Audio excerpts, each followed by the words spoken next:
Well, a lot of people are inspired by you as a person and what you've done. Who inspires you? I don't. I'm a skeptic, you know. I mean, a long tradition of Irish skeptics. What can I say? You know, it's a terrible. I know I'm married to one. It's yes. There you go.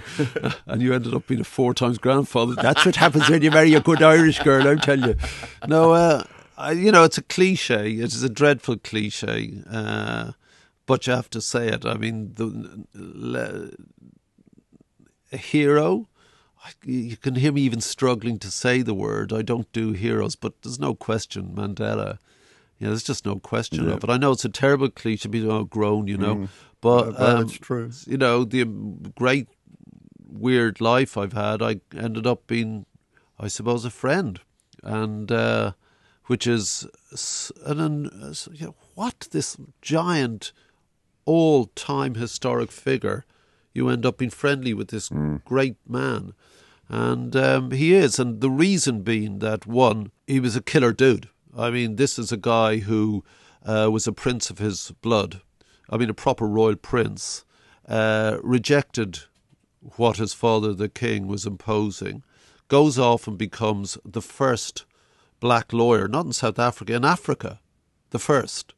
He's, you know, obsessed with sports, becomes a champion boxer, is a radical who believes he can free his people from one of the most tyrannical regimes on the planet, literally oppressing to the point of, you know, killing the people that share the country with him.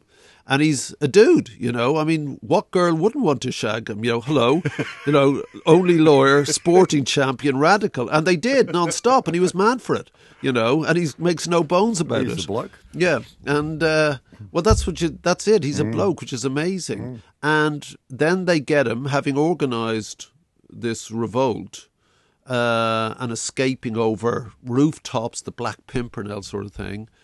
They capture him, and when nobody really knows who he is, there's this scratchy recording of his speech at the Rivonia trial where he gets life forever, a young man with all that potential, where he just won't have it. And eloquently and calmly, he just does this speech. And it's unbelievable piece of rhetoric. And then he goes away for the rest of his life, forever. And meanwhile, the regime do everything to destroy his family. They take his children and put them in 4 corners of the thing, so the mother doesn't know where they are. She starts going mad. She visits him. This man in jail, I mean, as a man, you're told this is happening to your wife and children. You'd just go crazy. You could do nothing. Remains calm. 27 years, they say, look, just say you've given it up and we let you know. No, I won't. You, you know. And eventually that beats them. And he comes out, best of all, and his mates are his jailers, who he employs to be around him. And totally without rancour, you know, immense dignity, generosity. It's unbelievable. Humour. You know, still a dude, you know, embraces a world that he hadn't seen, embraces women's liberation, which he found difficult, gay liberation, which he found difficult. I know this from the people around there were going, geez, Madiba, don't make a speech until you work this one out, you know. and then, like, you know, quite rightly becomes their president in one of the first democratic votes ever in that country. And then after a term says enough, you know, and then still at 96, you know, one of the great, certainly we've lived through one of the great figures time, but it shows you how you do it. Absolute model, how you do it. Stay true and, you know, stay strong and stay dignified. When was the last time you saw him? 2-3 years ago. He's quite ill now. Yeah.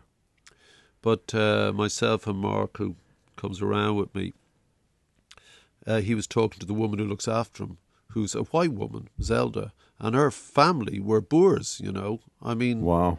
You know, and she's been with them for 23 years or something, you know. I mean, it's this amazing human being. Yeah. He's the most human being I've ever met. And, of course, the thing about heroes is you meet them and they just turn out to be nice people or not.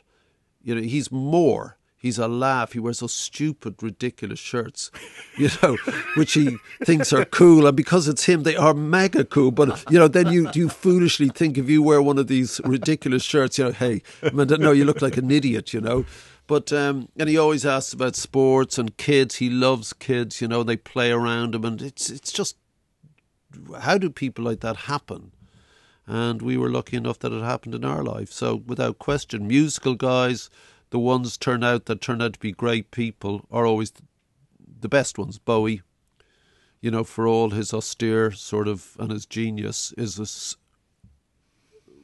so weird. He's such a lovely man. Well, I got to spend some time with him, because when he was in Auckland, where I was before, when he was doing Merry Christmas, Mr. Lawrence, and I took some time off. He's a great guy, isn't he? Worked on the stage tour. I worked on the Serious Miller tour, just to be around those kind of people. And he told me the most important thing when we were talking about talking to people. He said, treat stars like ordinary people and ordinary people like stars. And we're musicians. Don't ask us how we're going to change the world. Talk to us about our music. I've been trying to do that for the last hour and a half. Well, you obviously didn't learn anything from Mr. Bowie. You haven't changed at all, Geldof.